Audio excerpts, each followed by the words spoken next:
শহরের এই কোলাহল ছেড়ে প্রকৃতির এই সবুজ চাদরে ঢাকা ধান খেতে আসল মনের ক্লান্তি দূর হয়। এই যে শান্ত পরিবেশ, বাতাসের দোলায় ধান গাছের নাচ, এটাই তো আসল প্রশান্তি। যান্ত্রিক জীবনে থেকে কিছুটা সময় বের করে প্রকৃতির কাছে আসা আমাদের সবার জন্য খুব জরুরি। এই যে সবুজ মাঠ দেখছেন, এটা শুধু এক টুকরো জমি নয়, এটা কৃষকের স্বপ্ন, হাড়ভাঙা পরিশ্রমের ফল। রোদ বৃষ্টি উপেক্ষা করে তারা ফসল ফলায়, তাতে আমাদের পেট ভরে।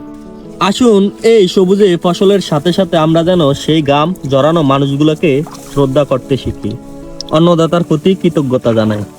এই যে সবুজ মাঠ দেখলে ছোটবেলার কথা মনে পড়ে, সেই দিনগুলোর কথা যখন আমরা আল দিয়ে দৌড়াদৌড়ি করতাম, বিকেল বেলা বন্ধুদের সাথে খেলতাম।